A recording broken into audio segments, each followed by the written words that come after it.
الحمد لله رب العالمين، والصلاة والسلام على أشرف الأنبياء والمرسلين وعلى آله وصحبه ومن تبعهم بإحسان إلى يوم الدين.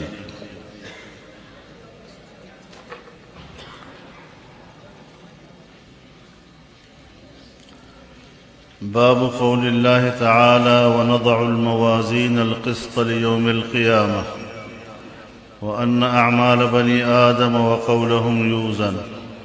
وقال مجاهد: القسطاس العدل بالرومية، ويقال القسط مصدر المقسط وهو العادل، وأما القاسط وهو الجائر. وبالسند المتصل قال الإمام الهمام أمير المؤمنين في الحديث محمد بن إسماعيل بن إبراهيم بن مغيرة بن بردزبة: حدثنا أحمد بن أشكاب قال حدثنا محمد بن فضيل عن عمارة بن القعقاع عن أبي زرعة عن أبي هريرة رضي الله تعالى عنه قال: قال النبي صلى الله عليه وسلم: كلمتان حبيبتان إلى الرحمن، خفيفتان على اللسان، ثقيلتان في الميزان، سبحان الله وبحمده، سبحان الله العظيم.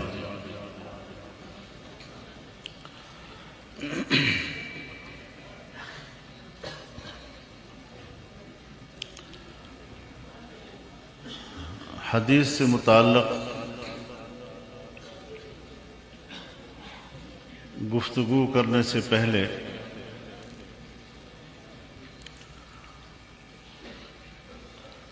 آپ کے اس اجتماع کو ایک اچھا موقع غنیمت سمجھتے ہوئے میں سب سے پہلے افغانستان کے اندر آج امن معاہدے پر دستخط ہو جانے پر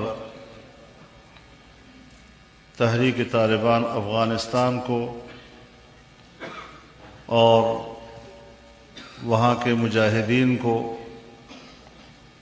اور جن لوگوں نے افغانستان کی آزادی اور دین اسلام کی دفاع میں قربانیاں دی ہیں، ان سب کو مبارکباد پیش کرتا ہوں۔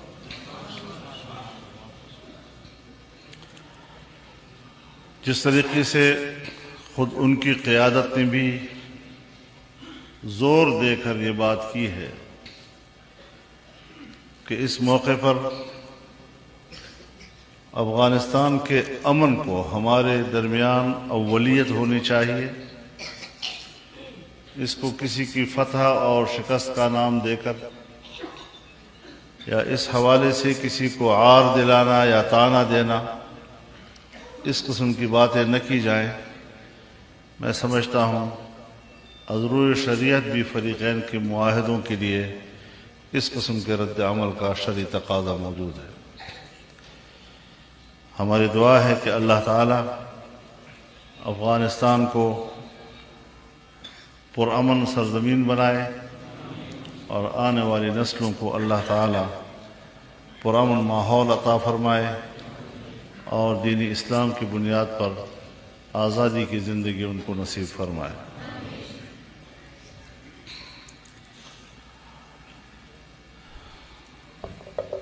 میں جامعہ اسلامیہ اور جامعہ اسلامیہ کے فضلاء کو مبارکباد پیش کرتا ہوں کہ اللہ تعالیٰ نے تحصیل علم کے تمام مراحل مکمل کر دیے ہیں۔ اب اس علم کی آپ نے قدر کرنی ہے۔ یہ ہمارے مدارس کا رواج ہے کہ تحصیل علم کی تکمیل پر ان کو عمامہ بنداتے ہیں، اور عمامہ جو ہے یہ بہت محترم چیز ہے۔ کسی کی عزت و ناموس کو ہم پگڑی سے تعبیر کرتے ہیں، پگڑی کو ہم انسان کی عزت قرار دیتے ہیں، اور جناب رسول اللہ صلی اللہ علیہ وسلم نے بھی عمامہ کو تیجان العرب کہا کہ یہ عربوں کا تاج ہے۔ اب تاج کی حرمت، اس کی عزت وہ آپ خود بہتر جانتے ہیں۔ ہمارے حضرت شیخ مولانا عبدالحق صاحب رحمہ اللہ ہمیں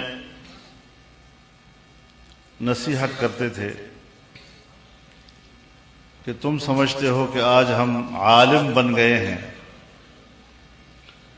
فرماتے تھے تم ابھی عالم نہیں بنے۔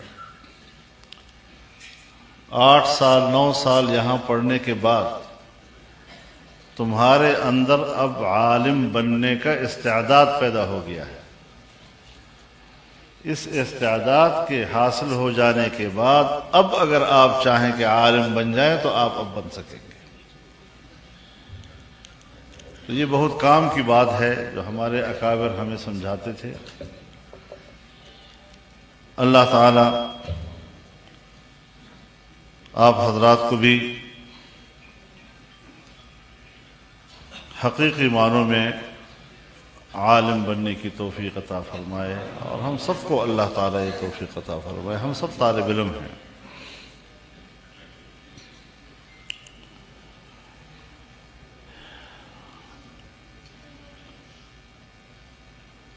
امام بخاری نے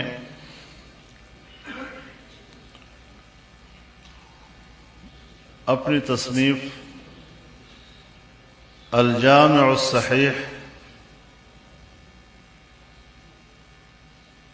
المختصر المسند الى رسول اللہ صلی اللہ علیہ وسلم، اس کا آخری کتاب کتاب التوحید ہے۔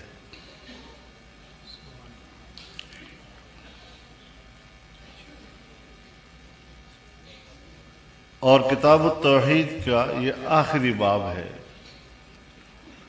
باب قول اللہ ونضع الموازین القسط لیوم القیامہ۔ کتاب کی ابتدا امام بخاری نے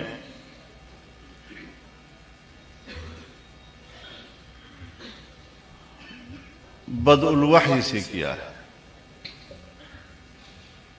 باب کیف کان بدء الوحی الی رسول اللہ صلی اللہ علیہ وسلم۔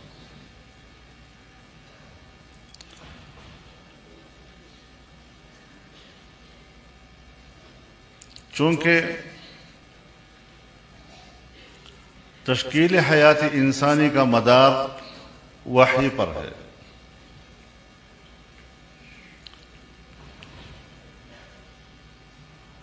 وحی کے ذریعے ہم زندگی کا مقصد معلوم کرتے ہیں، وحی کے ذریعے ہم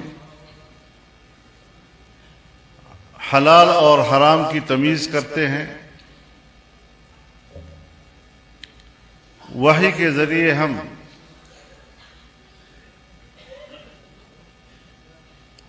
اوامر اور نواہی کا پتہ چلاتے ہیں، مأمورات اور منہیات کا علم حاصل کرتے ہیں۔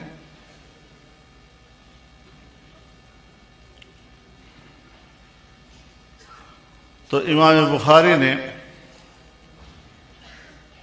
اس بات کی طرف متوجہ کیا کہ انسان جب ادراک اشیاء کی کرتا ہے تو جب وہ پیدا ہوتا ہے تو پھر وہ شعور فطری سے ادراک کرتا ہے۔ بچے کو یہ شعور ہوتا ہے کہ اب مجھے بھوک لگی ہوئی ہے، اب مجھے پیاس لگی ہوئی ہے، اس کو خوف بھی ہوتا ہے، اس کو خوشی کا بھی احساس ہوتا ہے، اور اس کا اظہار وہ اپنے مخصوص اداؤں سے کرتا ہے اور اس سے وہ اپنے ماں یا باپ کو مطلع کرتا ہے اور پھر وہ اس کی طرف متوجہ ہوتے ہیں. لیکن اس شعور فطری سے ادراک کرنا، اس میں انسان حیوانات کے مقابلے میں ممتاز نہیں ہے. حیوانات بھی پیدا ہونے کے بعد شعوری طور پر اس طرح کے ادراکات کرتے رہتے ہیں. جب انسان بڑا ہو جاتا ہے تو پھر وہ حواس خمسہ سے ادراک کرتا ہے.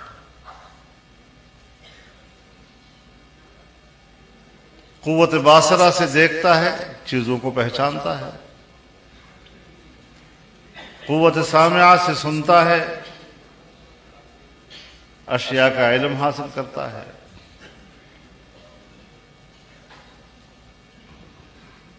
قوت شامہ سے سونگھتا ہے، معلوم کرتا ہے خوشبو ہے، بدبو ہے.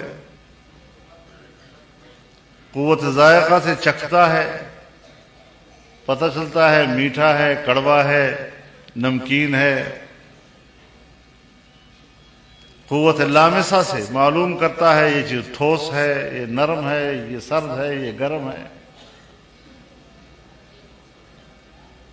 لیکن حواس خمسہ کے ذریعے ادراک، یہ بھی انسان کو دوسرے حیوانات سے ممتاز نہیں کرتا. دوسرے حیوانات بھی انہی حواس خمسہ کے ذریعے سے ادراک کرتے ہیں اشیاء کا.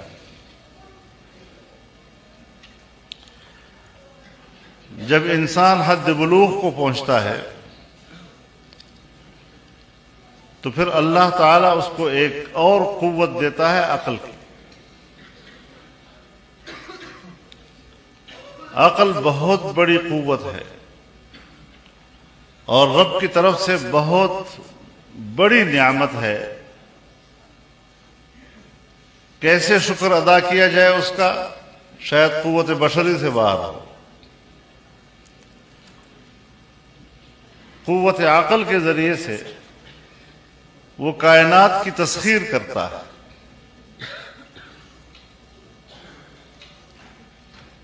آپس کے معاملات کرتا ہے، اپنی انفرادی زندگی اور اس کی ضرورتوں کو سمجھتا ہے، اجتماعی زندگی اور ان کی ضرورتوں کو سمجھتا ہے، دوسرے انسانوں کے اگر اس کے اوپر حقوق ہیں ان کو سمجھتا ہے، مملکتوں کے نظام کو سمجھتا ہے، علویات ہوں یا سفلیات، فلکیات ہوں یا ارضیات، سب کا احاطہ کرتا ہے اور اس کی تسخیر کرتا ہے. یہ وہ قوت ہے کہ جو انسان کو تمام حیوانات کے مقابلے میں ممتاز بنا دیتا ہے. اور چونکہ عقل سمجھنے کی علویات ہوں یا سفلیات، تو جب انسان چیزوں کو سمجھتا ہے تو پھر اللہ تعالیٰ نے انسان کے اندر یہ داعیہ بھی پیدا کر دیا ہے کہ دوسرے کو بھی سمجھائے. تو پھر اللہ تعالیٰ نے انسان کو ایک دوسری خصوصیت سے نوازا کہ اس کی زبان میں قوت گویائی پیدا کر دی. ایک قوت سے انسان سمجھتا ہے اور دوسری قوت سے انسان سمجھاتا ہے.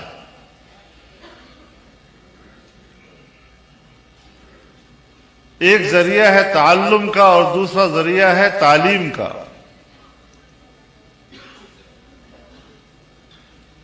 ایک ذریعہ ہے سمجھنے کا ہے اور دوسرا ہے سمجھانے کا.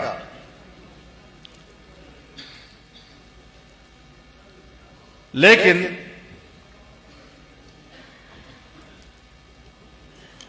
عقل باوجود اس کے کہ بہت بڑا رہنما ہے، لیکن ہر چند کہ وہ بہت بڑا رہنما ہے، تاہم رہنمائی کے لیے کافی نہیں ہے، اس میں خطا و انحراف کا امکان ہوتا ہے۔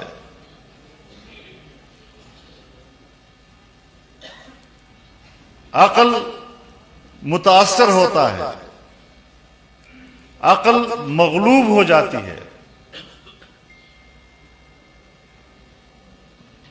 محبت سے مغلوب ہو جاتی ہے، خوشی سے مغلوب ہو جاتی ہے، غضب سے مغلوب ہو جاتی ہے، شہوت سے مغلوب ہو جاتی ہے، اور پھر انسان وہ کچھ کرتا ہے کہ اگلے دن اس پر نادم ہوتا ہے۔ تو رہنما ہے، بہت بڑا رہنما ہے، کائنات کی تسخیر کا ذریعہ ہے، لیکن اس کے باوجود انسان کے اندر جو بہیمیت و حیوانیت ہے، اس کی کیفیات کبھی ایسی تبدیل ہو جاتی ہیں کہ عقل کا تقاضا کچھ ہوتا ہے اور انسان کے جذبات کا تقاضا کچھ ہوتا ہے، جذبات غالب آ جاتے ہیں۔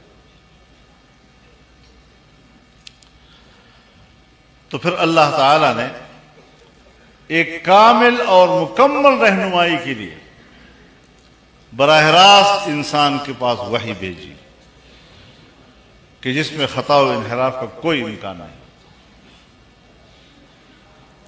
اور اس کے لیے انبیاء کرام کا سلسلہ، اور دھیرے دھیرے جتنا جتنا انسان کا عقل و شعور بڑھتا گیا تو حضرت آدم علیہ السلام سے حضرت نوح علیہ السلام تک، جب حضرت نوح علیہ السلام کا زمانہ آیا تو انسانیت جوانی کو پہنچ گئی تھی، اور تب جا کر پھر امتوں سے حساب کتاب شروع ہوا۔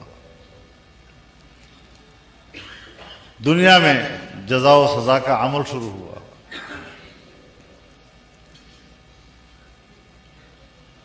تو اس اعتبار سے وحی، چونکہ انسان کے پاس عقل موجود ہے تو پھر اعلام بالشرائع اس کی ضرورت بن گئی ہے۔ اس کو پتہ تو ہو کہ مجھے اللہ نے کس لیے پیدا کیا، مجھے زندگی گزارنے کے لیے اللہ تعالیٰ کا منشا کیا ہے، تو اللہ نے براہ راست اس کو علم سے آگاہ کیا، چنانچہ قرآن کریم کے ذریعے وحی متلو اور احادیث مبارکہ کے ذریعے سے وحی غیر متلو۔ اور امام بخاری نے بھی جو یہ کتاب لکھی ہے تو یہ بھی تو تفسیر قرآن ہے، فقہ کی بھی کتاب ہے، یہ تو ہر قسم کے مسائل اس میں موجود ہیں۔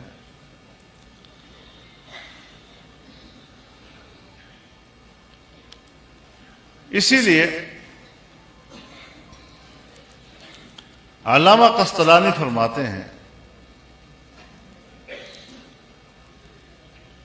کہ باب بدء الوحی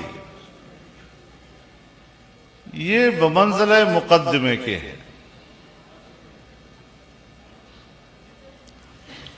چنانچہ وہ اس پر تصریح بھی کرتے ہیں، لما فرغ المؤلف من باب الوحی الذي هو كالمقدمة للكتاب الجامع، تو پھر جب بدء الوحی کا باب بمنزلہ مقدمے کے ہوا تو اس کا معنی یہ ہے کہ امام بخاری نے اپنی کتاب کی ابتدا کتاب الایمان سے کی،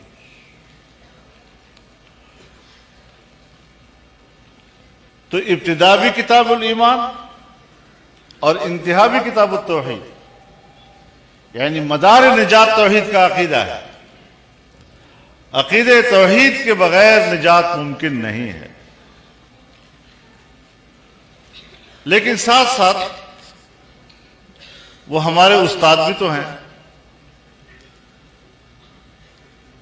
تو ہر چند کے باب ہے بدء الوحی کا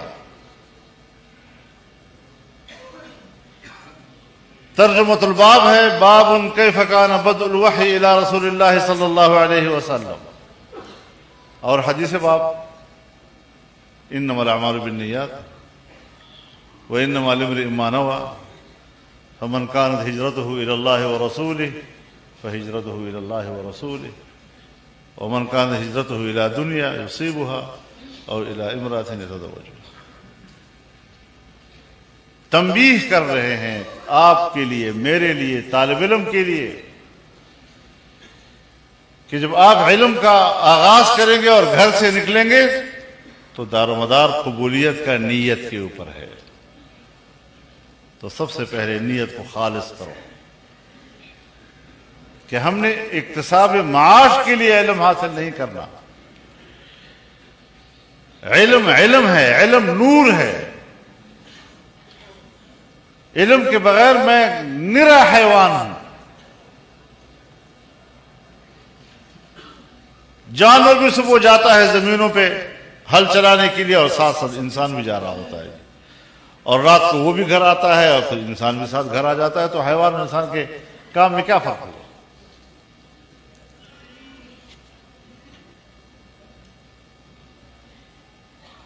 تو اعمال کی قبولیت کا دار و مدار نیت پر ہے، اور نیت آپ کی جتنی زیادہ اس کے اندر خشوع و خضوع ہوگا اتنا ہی اس کا وزن زیادہ ہوگا، جتنا اس لحاظ سے کمزوری ہوگی اتنا وزن اس کا کم ہوگا۔ تو آخر میں جا کر آپ کو بتایا باب قولہ تعالی ونضع الموازین القسط لیوم القیامہ، میں نے تولنا بھی ہے اس کو پھر۔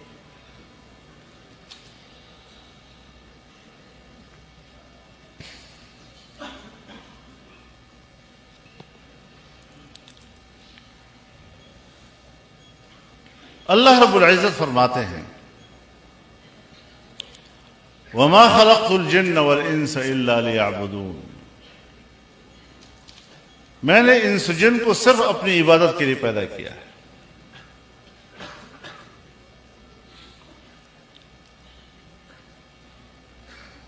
اب یہاں پر جو عبدیت ہے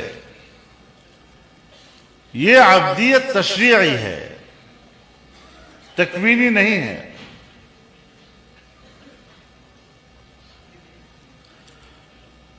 عبدیت تشریعی کسے کہتے ہیں؟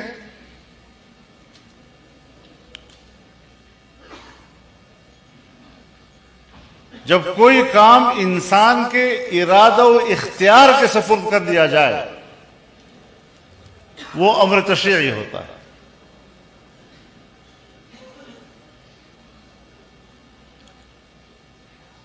چونکہ عبادت اللہ تعالی نے انسان کے سپرد کر دی،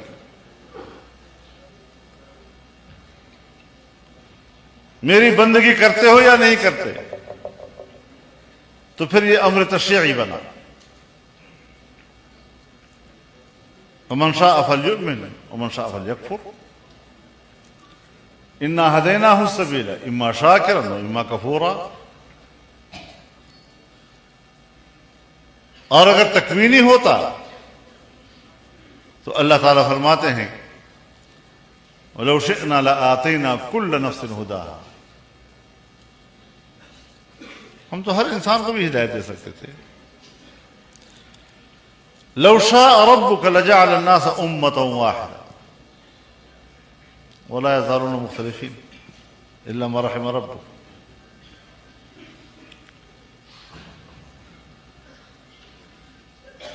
اللہ تعالیٰ نے اپنی مشیت کے تابع نہیں کیا، آپ کی مشیت پہ چھوڑ دیا ہے، اور انسان کو اللہ تعالیٰ نے یہ قوت عطا کی ہے کہ اس کو اختیار بھی عطا کیا اور ارادہ بھی وہ خود کر سکتا ہے۔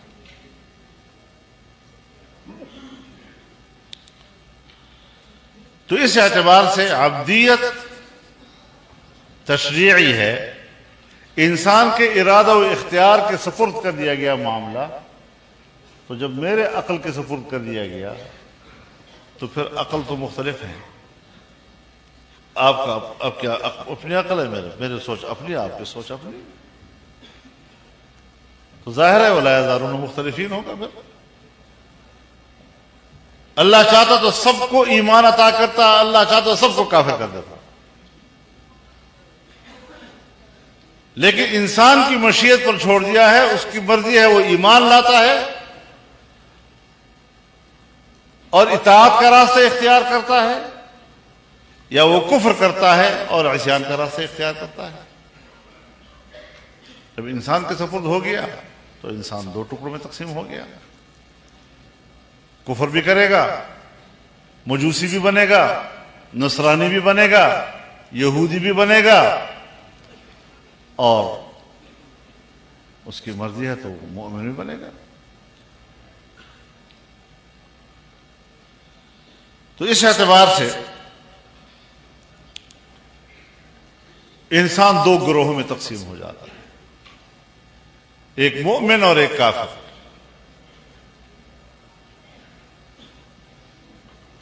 ایک اطاعت کرنے والا، دوسرا نافرمانی کرنے والا۔ اب ظاہر ہے کہ اللہ تعالی نے روئے زمین پر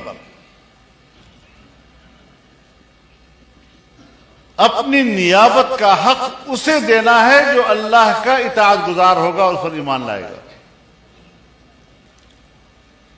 اپنے نافرمان کو تو معتمن سے بھی نئے معتمن نہیں بناتا، اپنی گدی پر مٹانے کے لیے تیار نہیں ہوتا۔ تو اللہ رب العالمین کس طرح روئے زمین کی خلافت اس کو عطا کرے؟ اب یہاں پر دو چیزوں کو الگ الگ کرنا ہے۔ ہمارے نوجوان آپس میں اس بحث میں لگ جاتے ہیں کہ تخلیق انسان کا مقصد عبدیت ہے یا خلافت ہے۔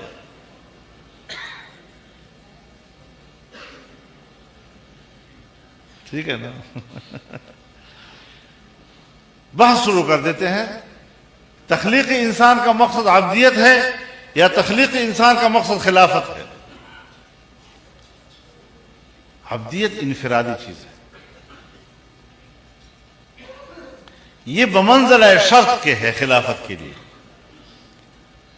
اگر اپنے ذات میں آپ کے ایمان ہے اور اپنے ذات میں آپ کے اندر اعمال صالحہ ہیں کہ ایمان بمنزل روح کے ہے اور اعمال بمنزل بدن کے ہیں، جسم کے ہیں، تو پھر اگر آپ کے اندر، آپ کی روح کے اندر ایمان موجود ہے اور اعمال کے اندر اطاعت موجود ہے، تو پھر اس کا معنی یہ ہے کہ آپ کے اندر وہ کرائٹیریا پیدا ہو جاتا ہے کہ اب آپ اس کے بعد خلیفہ بننے کے مستحق بن جاتے ہیں۔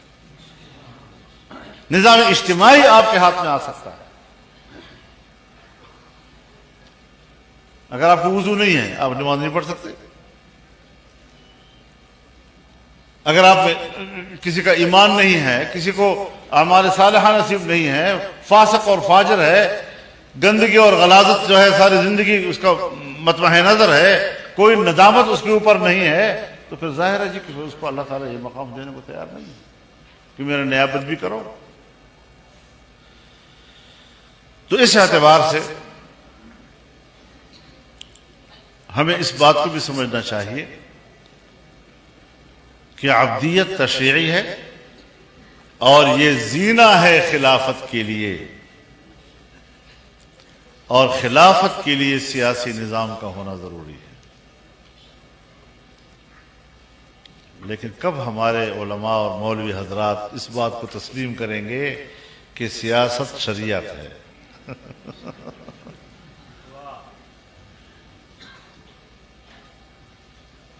سیاست تدبیر و انتظام کا نام ہے۔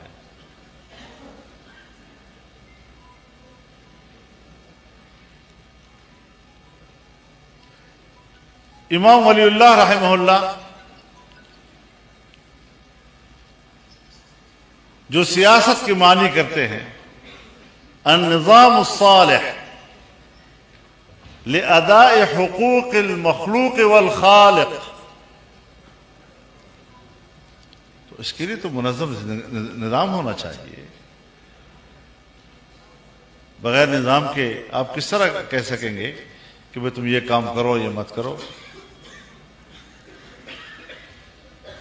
تو اس اعتبار سے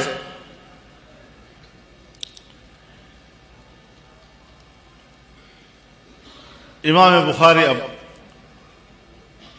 اب اپنی کتاب کا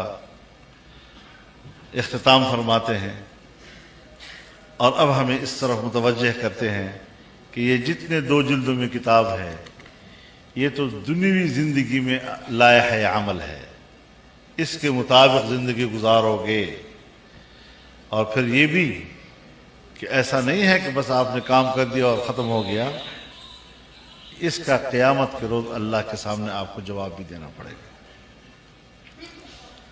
تو اسی لیے فرمایا وَنَضَعُ الْمَوَازِينَ الْقِسْطَ لِيَوْمِ الْقِيَامَةِ وَأَنَّ أَعْمَالَ بَنِي آدَمَ وَقَوْلَهُمْ يُوزَنُ، ہم رکھیں گے ترازو عدل کے،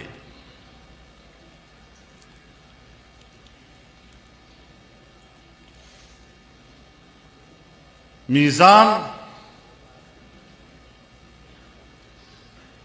مثال واوی ہے، مادہ وزن ہے.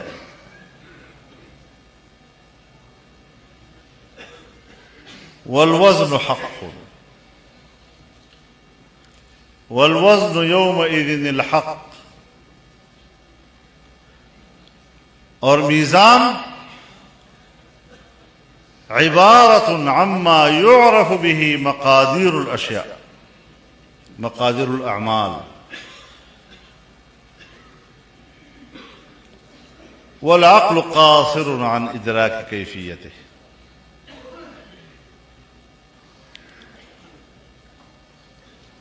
تو جب مثال واوی ہے تو اس کا معنی یہ ہے کہ میزان اصل میں میوزان تھا.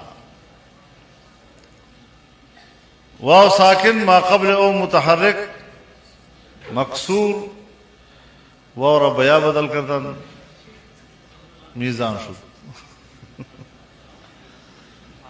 آپ کو تو میرے خیال میں آج تک ارشاد الصرف بھی اردو میں پڑھاتے ہیں، انگریزی فارسی والا نہیں رہا.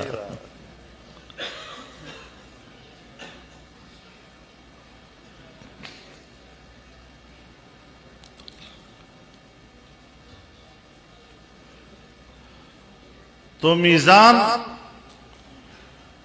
اس کی جمع ہے موازین، جیسے میعاد اس کی جمع ہے مواعید،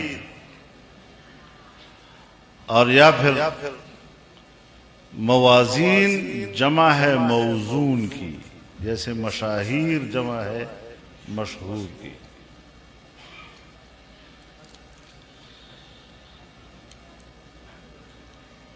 اس باب کو قائم کرنے سے در حقیقت امام بخاری رد کرنا چاہتے ہیں معتزلہ پہ.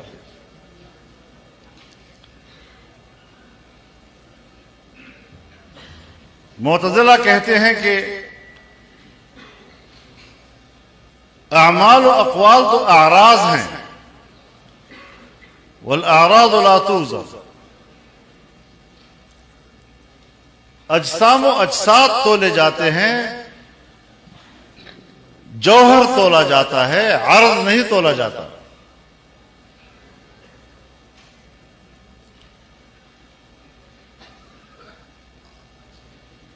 اب علماء نے جوابات تو دیے ہیں اس کے، جیسے واحیات قسم کی بات ہے، نہ عقل کا تقاضا ہے، بس ایک بات ہے کہہ دی. لیکن یہی اعمال اللہ اس پر قادر ہے کہ تولتے وقت اس کو جسم پہنا دے، مجسم کر دے، مجسد کر دے اس کو. اور پھر موازین جو ہے وہ جمع موزون کی بن جائے.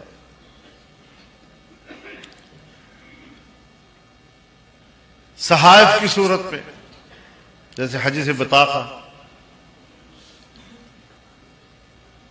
کہ اللہ تعالیٰ ایک شخص کو سامنے لائیں گے اور اس کے بدعمالیوں کے 99 رجسٹر اس کے سامنے پھیلا دیے جائیں گے، ہر رجسٹر تا حد نظر اتنا طویل فہرست ہوگی اس کی. اور پھر اس کو پیش کیا جائے گا اور اسے کہا جائے گا کہ بتاؤ کوئی میرے کرامن کاتبین نے غلط تو نہیں لکھا؟ وہ کہے گا نہیں، سب ٹھیک ہے۔ کوئی عذر ہے تجھے؟ کہے گا عذر بھی نہیں ہے۔ ہاں لیکن تم پر ظلم نہیں کیا جائے گا، تمہارا ایک حسنہ ہمارے پاس ہے۔ اور پھر کہتے ہیں کہ ایک پرچی آئے گی اور اس پر لکھا ہوگا اشہد ان لا الہ الا اللہ واشہد ان محمدا عبدہ ورسولہ۔ کہا یہ ایک پرچی آپ کی آئے ہے، اس کو ذرا ترازو میں ڈال دو۔ وہ کہے گا جی 99 رجسٹر اور یہ پرچی، یہ کیا ہوگا؟ اللہ فرمائے گا تیرے ساتھ ظلم نہیں ہوا۔ وہ تولا جائے گا، 99 رجسٹر ہلکے اور ایک بطاقہ جو ہے وہ بھاری ہو جائے گا۔ تو رسول اللہ صلی اللہ علیہ وسلم فرمایا کہ اللہ کے نام سے کون زیادہ وزنی ہو سکتا ہے؟ ایک دفعہ ایمان لے آئے، یہ ایمان اتنا قیمتی ہے کہ اگر زندگی میں آپ نے اس ایمان کے ساتھ گزار لی تو یہ ایمان اتنا قیمتی ہے کہ اس کے مقابلے میں اعمال جو ہے وہ ہلکے پڑ جائیں گے۔ تو صحائف تولے جائیں گے تو وہ بھی جسد ہے، مجسم چیز ہے، یا اعضاء تولے جائیں گے، جیسے عبداللہ بن مسعود کہیں درخت پہ چڑھے ہوئے ہیں، پتلی پتلی پنڈلیاں ہیں، صحابہ کرام ہنس پڑے اس کے اوپر۔ تو رسول نے فرمایا کہ آپ کو پتہ ہے ان پنڈلیوں کا جو وہاں پر میزان میں وزن ہوگا تمہیں پتہ نہیں ہے؟ مطلب کہ جوارح بھی تولے جائیں گے۔ لیکن آج کی سائنس نے تو اس کو ایک حماقت قرار دیا ہے، اس نظریے کو، معتزلہ کے نظریے کو۔ گرمی اور سردی یہ اعراض ہے یا نہیں؟ تولے جاتے ہیں یا نہیں تولے جاتے؟ آج اتنے سینٹی گریڈ گرمی ہے، اتنی سردی ہے، منفی ہو گیا، یہ ہو گیا، گاڑی چلتی ہے، رفتار عارض ہے، میٹر بتاتا ہے یہ 100 میٹر پہ جا رہا ہے، 80 پہ جا رہا ہے، 110 پہ جا رہا ہے۔ بخار آ گیا تو ترمومیٹر لگا دیا تو پتہ چل گیا کہ بخار کتنا ہے۔ تو اس لیے اب تو یہ ساری باتیں بالکل بیہودہ قسم کی لگ رہی ہیں اور اس کی کوئی علمی حیثیت تو بہرحال اب نہیں ہے اس کی۔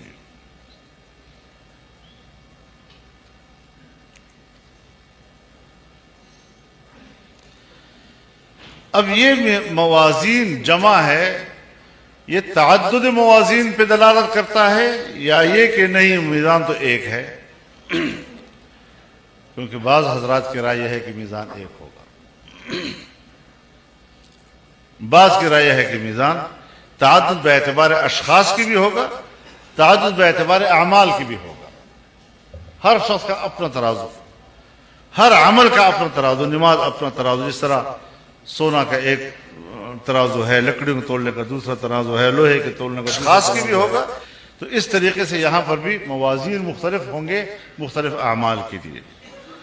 لیکن ایک قول یہ ہے کہ نہیں، ترازو ایک ہوگا۔ اور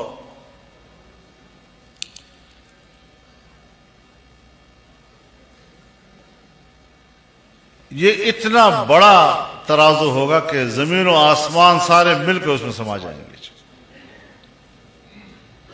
لیکن جمع کا صیغہ اس کی تفخیم کی وجہ سے لایا گیا ہے، تعظیم و تفخیم کے لیے۔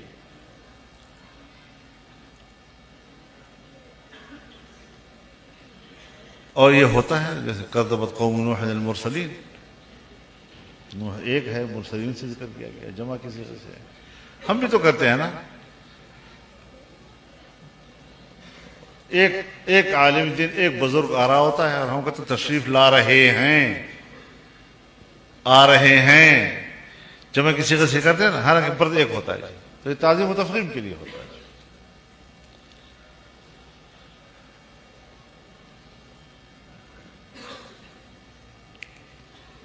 تو وَنَضَعُ الْمَوَازِينَ الْقِسْطَ لِيَوْمِ الْقِيَامَةِ، ہم رکھیں گے ترازو، تو پھر ترازو رکھیں گے، فَأَمَّا مَنْ ثَقُلَتْ مَوَازِينُهُ فَهُوَ فِي عِيشَةٍ رَاضِيَةٍ وَأَمَّا مَنْ خَفَّتْ مَوَازِينُهُ فأمه هاویہ۔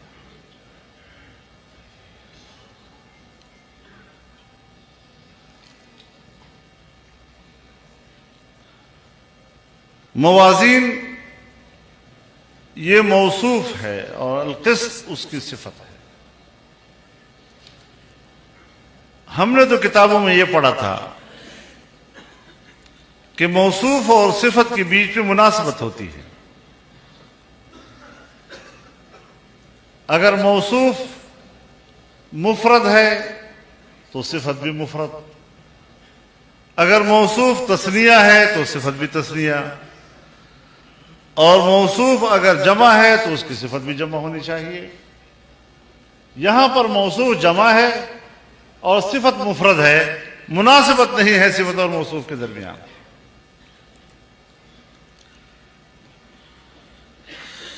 تو یا تو آپ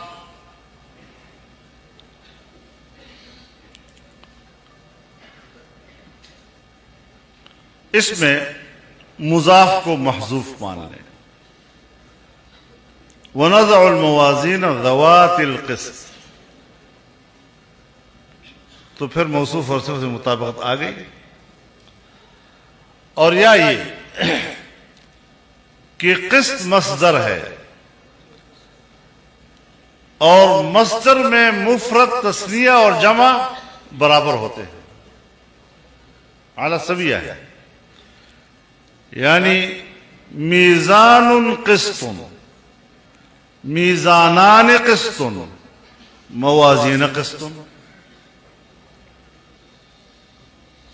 تو ہم رکھیں گے ترازو عدل کے لیوم القیامہ،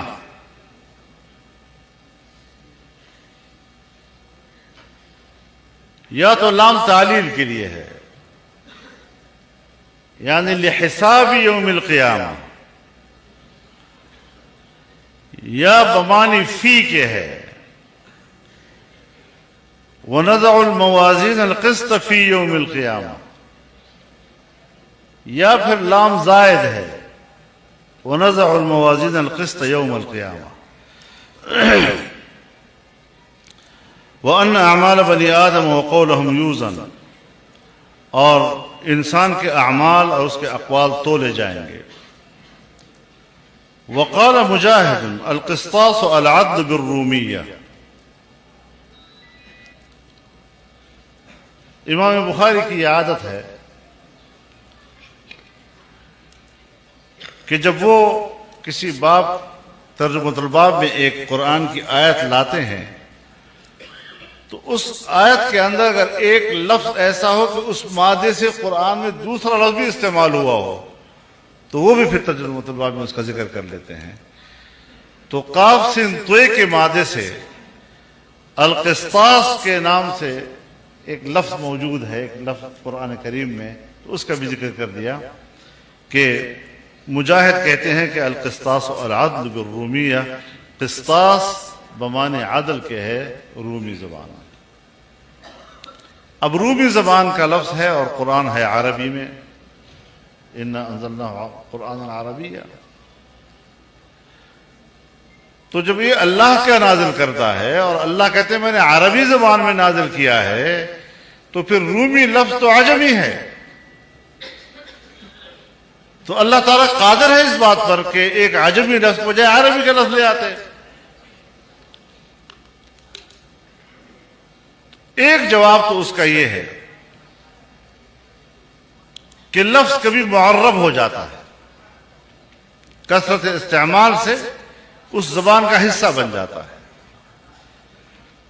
دوسرا ہے ترادف لغات کا، کہ ایک لفظ ایک زبان میں اور وہی لفظ دوسری زبان میں بھی اسی طرح ہوتا ہے، جیسے صابن کا لفظ ہے، عربی میں آئیں گے صابن بولیں گے، پنجابی کہے گا تو صابن بولے گا، پشتون کہے گا تو صابن بولے گا، فارسی والا بولے گا تو صابن بولے گا، اور ہر ایک کہتا ہے میری زبان کا لفظ ہے۔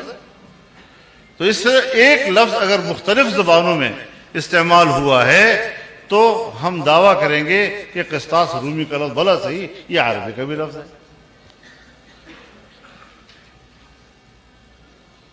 اور اچھا جواب یہ ہے کہ قرآن کو ہم نے عربی میں نازل کیا ہے، سے مقصود الفاظ عربی نہیں، اسلوب عربی. اور اسلوب عربی اگر متغیر نہیں ہوتا ایک کلمہ عجمیہ سے تو پھر قرآن کو فصاحت و بلاغت کے اعجاز سے نہیں اتارتا. قرآن فصاحت میں بھی اور بلاغت میں بھی مقام اعجاز پر فائز ہے. تو جب اس کا اسلوب اپنی جگہ پر قائم ہے تو مقصود اسلوب ہے اور اس میں کوئی تغیر نہیں آتا. اس حوالے سے مختصر سرمانی میں پڑھا ہوگا آپ لوگوں نے.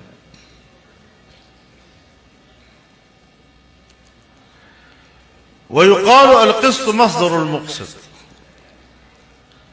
وَهُوَ الْعَادِلُ. یہ بھی کہا جاتا ہے کہ قسط مصدر ہے مقسط کا. اب مقسط باب افعال ہے، اس کا مصدر آتا ہے اقساط. اور یہاں امام سے فرماتے ہیں کہ یقال القسط مصدر المقسط. تو قسط صلاح سے مجرد ہے اور مقسط صلاح سے متدفی ہے. تو آپ یہی کہیں گے کہ یہ مصدر المصدر، پہلے قسط تھا پھر اقساط ہوا پھر اس سے مقسط بنا. اور جب اقساط ہوگا اور مقسط ہوگا، واللہ یحب المقسطین، بمعنی عدل کے استعمال ہوگا. لیکن جب ثلاثی مجرد سے ہوگا اور قسط سے صیغہ بنے گا تو پھر وہ جور کے معنی میں استعمال ہوگا. وَأَمَّا الْقَاسِطُونَ فَكَانُوا لِجَهَنَّمَ حَطَبًا.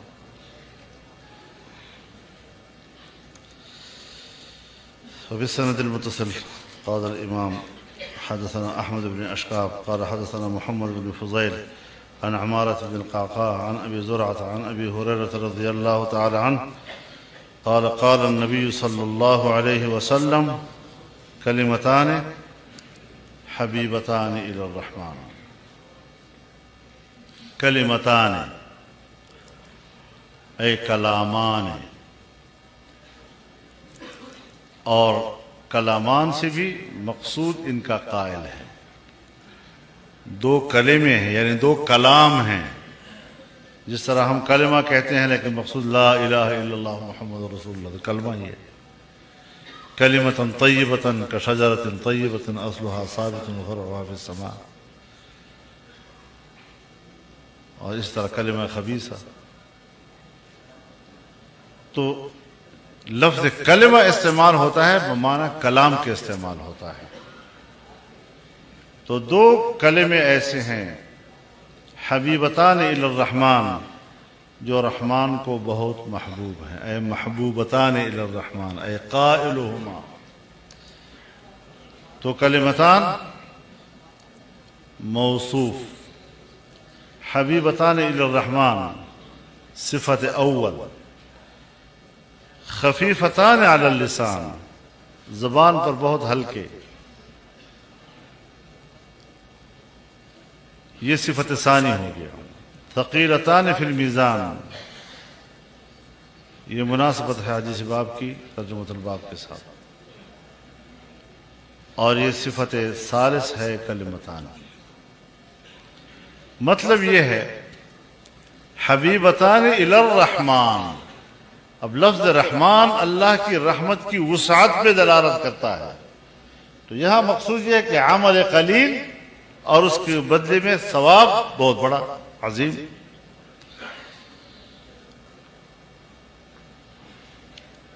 تو موصوف اپنی تینوں صفات کے ساتھ مل کر خبر مقدم ہے.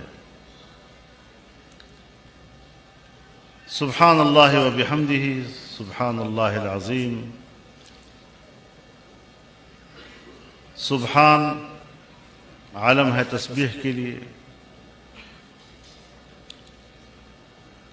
و بحمدہ واو یا حال کے لیے ہے، یعنی اسبح اللہ متلبسا بحمدہ.